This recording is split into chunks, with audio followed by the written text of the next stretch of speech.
Chemistry नहीं, कहानी सुनो, और वो भी कहानी तत्वों के वर्गीकरण की कहानी। तो मेरे दोस्त लभुआजे का नियम तो गलत हो गया और दौड़ते दौड़ते हम डोबरेनर के पास गए तो डोबरेनर बोला कि तुम काहे दौड़ रहा है, आओ हम तुमको समझाते हैं अच्छा से। तो है guys, welcome back to my channel. और आज हम लोग पढ़ने वाले हैं तत्वों के आवर्त वर्गीकरण के प्रारंभिक प्रयास। मतलब कि सबसे पहले इस आवर्त सारणी को वर्गीकरण मतलब बांटने का, सजाने का काम किसने किया, तो इसको हम लोग एक एग्जांपल से समझते हैं शॉर्ट में। मैं मान लो कि मैं हूं यहाँ पर, ये मान लो कि मैं हूं और ये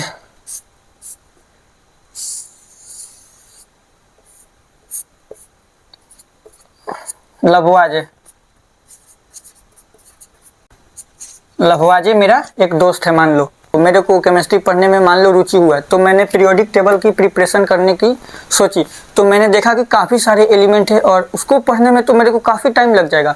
तो मैंने अपने दोस्त से बोला कि भाई कोई थोड़ा सा दिमाग लगाओ और इसको पढ़ने के लिए इजी तरीका से कुछ दिमाग लगा कर बताओ। तो लभुआजे नाम का जो मेरा दोस्त था उसने डिफाइन किया कि इसको क्यों ना हम लोग चलकर स्टडी किया जाए थोड़ी सी पीरियोडिक टेबल के बारे में।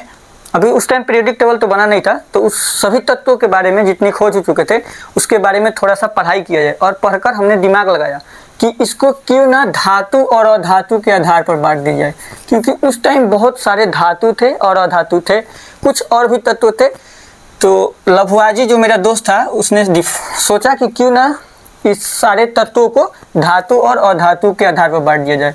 धातु और अधातु के आधार पर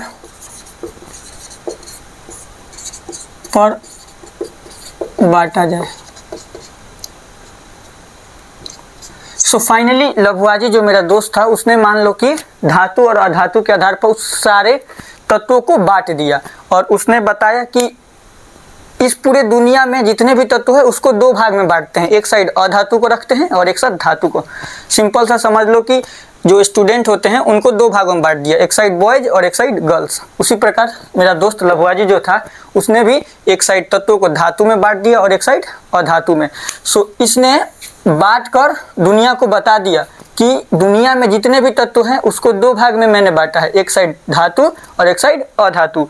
सो इसका जो मेरा दोस्त था उसका एक नियम लागू हो गया। समझो तो नियम मतलब इसने पूरी दुनिया को बताया, तो इसने लोग सोचे कि ये तो काफ़ी अच्छा बात है भाई कि अब आसान हो गया कि क्योंकि दो ही पार्ट में पढ़ना पड़ेगा।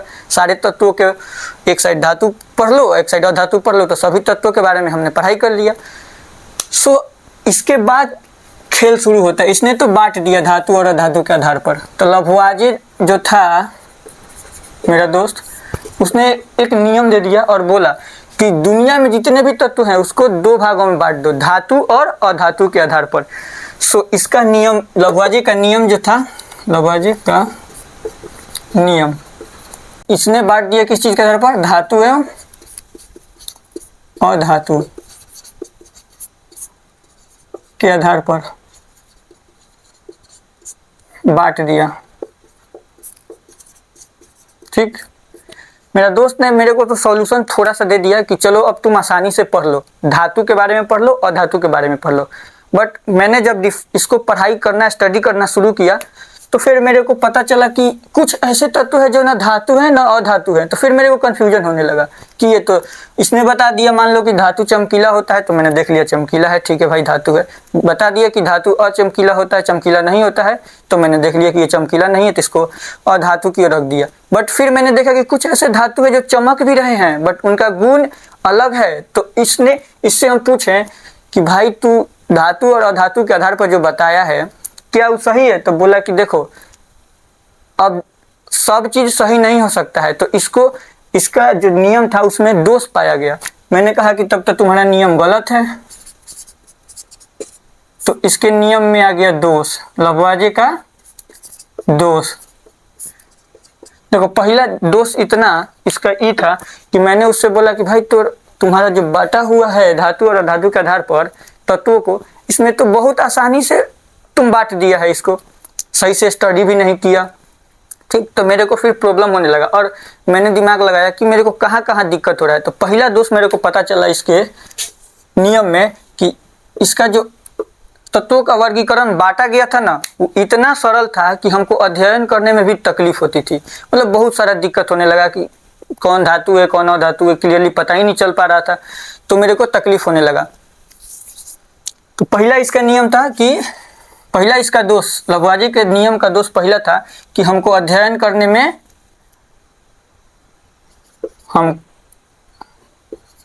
हमको अध्ययन करने में कठिनाई होती थी।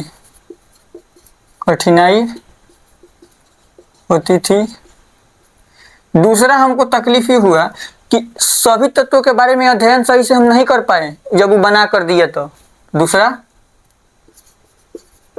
सभी तत्वों के बारे में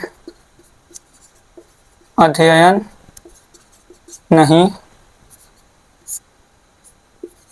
कर पाए सही से।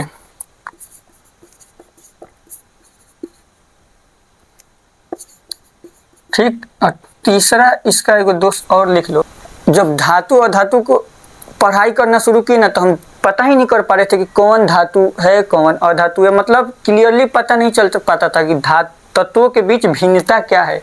मान लो कि हीरा एक अधातु है, चमक भी रहा है, तो इधर धातु का तो डिफिनेशन होता है कि जो चमकेगा वो धातु है। तो हमको पता ही नहीं चल पा रहा था क्लियरली कि तत्वों का भिन्नता बहुत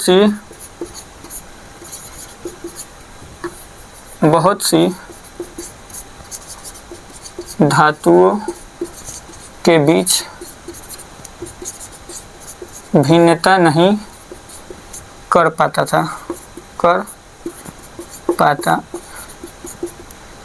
था।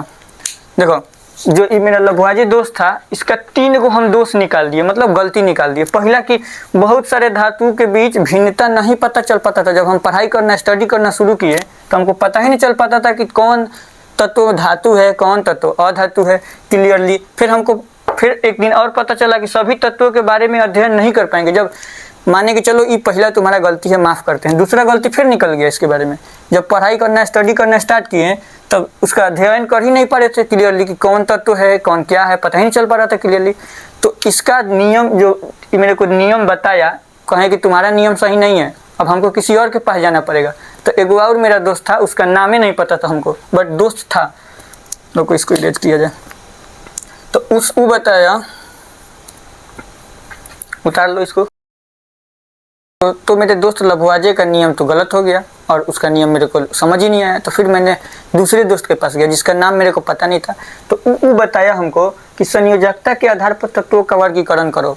तो हम कहें कि चलो तुम करके दिखाओ फिर। तो संयोजकता के आधार पर अलग अलग तत्व करके दिखाया और हमको बताया कि देखो तुम संयोजकता के आधार पर अलग करोगे ना तो तुमको समझ में आ जाएगा तत्व कौन है और फिर तत्व कौन सा धातु है कौन सा अधातु है, तुमको क्लियरली पता चल जाएगा। तो फिर हम बोले उससे कि तुम हमको समझा दो कैसे होगा। तो वो बताया हमको डिफिनेशन में कि समान संयोजकता वाले तत्वों को एक साथ रखा गया तथा एक बंध द्विबंध तथा त्रिबंध आदि तत्वों को अलग अलग वर्गों में रखा गया। ठीक, ये बताएं जो मेरा दोस्त थे कि जो समान वाला संयोजकता वाला तत्व है ना उसको एक साथ रखो और जो अलग अलग संयोजकता वाला तत्व है उसको अलग अलग रखो। सिंपल मतलब समझिए कि वो बताया कि जिसके अंत में मतलब जिसके इलेक्ट्रॉनिक विन्यास 1 2 3 आता हो उसको एक साथ रखिए और जिसका इलेक्ट्रॉनिक विन्यास अंत में 1 2 3 नहीं आता हो उसको अलग रखिए।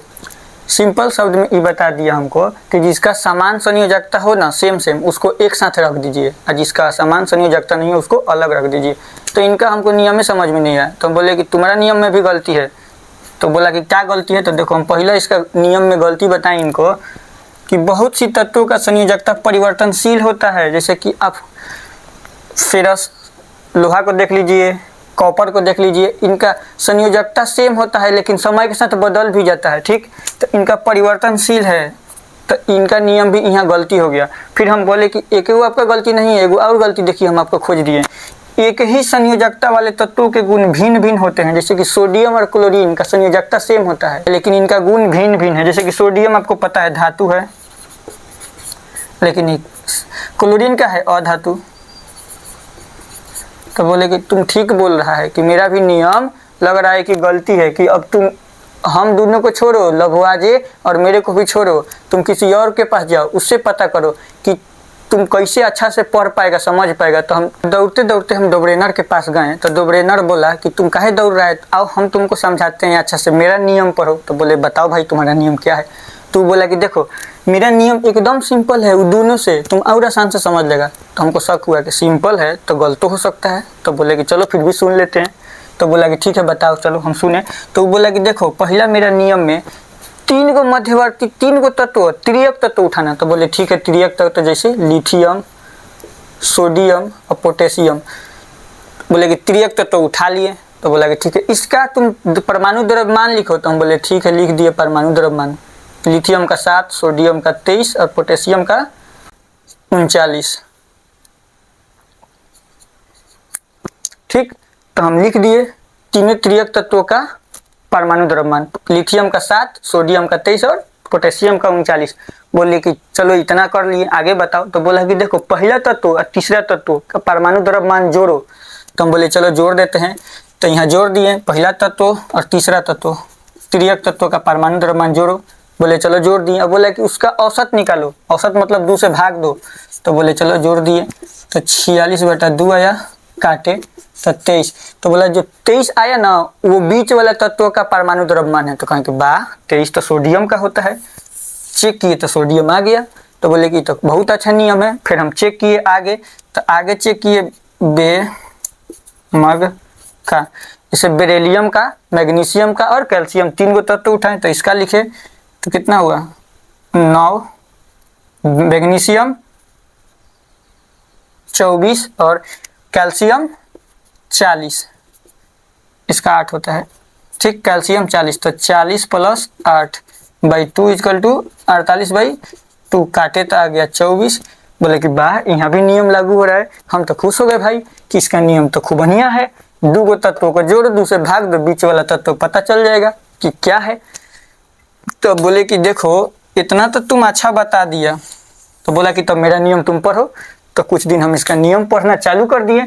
तो बोले कि तुम अपना नियम को एक अच्छा से पॉलिश करके डिफिनेशन दो। तो डिफिनेशन हमको दिया, त्रियक तत्वों को उनके परमाणु द्रव्यमान के क्रम में सजाने पर, त्रियक तत्वों को उनके परमाणु द्रव्यमान के क्रम में सजाने पर मध्यवर्ती तत्व मतलब बीचला तत्व का परमाणु द्रव्यमान किनारे वाले शेष दोनों तत्वों के परमाणु द्रव्यमान के, किनारे वाले शेष दोनों तत्वों के परमाणु द्रव्यमान, इसका परमाणु द्रव्यमान इसका परमाणु द्रव्यमान के योग जोड़ दिए, योग के औसत, औसत मतलब भाग दो से दे दिए, के बराबर होता है। तो जब जोड़ के औसत निकाले तो 23 आया। 23 किसके बराबर है? सोडियम के बराबर। तो इन नियम खूब बढ़िया दे दिए। हम बोले कि चलो पढ़ते हैं नियम, कुछ दिन पढ़े। लेकिन जैसे अब हम 20 से 21-22 वाले तत्वों पर गए, जैसे कि हम गए नाइट्रोजन ना पसंद, ऐसे इस पर या फिर इस पर, तो इन नियमों इन पर लागू ही नहीं हो पा रहा है। जैसे कि फ्लोरीन का लिखते हैं 18, क्लोरीन का 34 और ब्रोमीन का लगभग 70। ठीक, 70 तीसर का और पहिल का को जोड़ो 18/2 तो कितना आया 88/2। ये होता है क्लोरीन का 35। ठीक, तो आया कितना 34। तब हम आगे चेक किए तो द्रव्यमान पते नहीं क्लियरली चल रहा है। जैसे कि क्लोरीन का द्रव्यमान होता है 35, लेकिन आया कितना 34। तो हम बोले फिर दौड़ते दौड़ते गए डोबरेनर के पास कि अब तो गलती धरा गया तुम्हारा भी, कि देखो हल्का तत्व पर खाली लागू हो रहा है 1 से लेकर 20 तक, ओकरा बाद लागू ही नहीं हो रहा है तुम्हारा नियम। तो बोला कि चुप रहो बताना मत किसी को। बोले कि अब तो हल्ला करेंगे। तो हम बोले कि देखो तुम्हारा भी दोष पता चल गया, तो पहला दोष इसका लिखे। अभी देखते जाओ सबका दोष निकाल रहे हैं कैसे। हम 2 का निकाले हैं दोस्त का, ये तीसरा है तो इसका भी दोष निकाल दिए। तो डोबरेनर का त्रियक नियम का दोष। ठीक, पहला इसका दोष निकाले कि इसका हल्का तत्वों पर नियम लागू हो रहा है, जैसे कि 1 से लेकर 20 तक।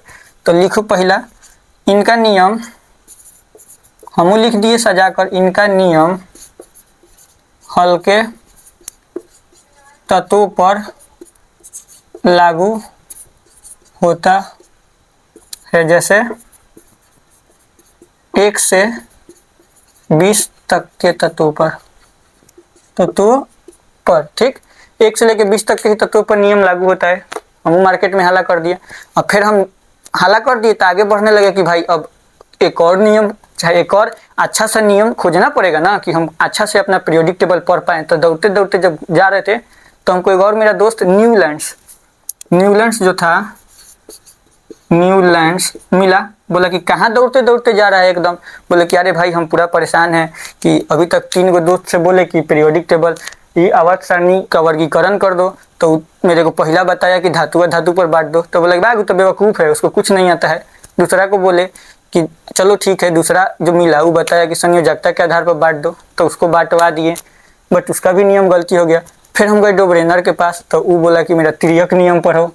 तो बोला कि तिर्यक नियम में क्या बताया, तो बोला है हम बताएं अपने न्यूलैंड्स दोस्त को कि बोला कि पहला तत्व और तीसरा तत्व के जोड़ के उसका परमाणु द्रव्यमान के जोड़ के 2 से भाग देगा ना, तो बीच वाले तत्वों का आंसर आ जाएगा।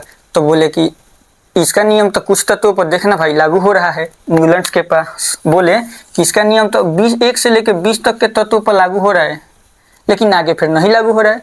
तो बोला कि देखो इसका नियम छोड़ो, तुम मेरा नियम पढ़ो और कल मिलो मेरे से, हम तुमको अच्छा से रिसर्च करके बताएंगे।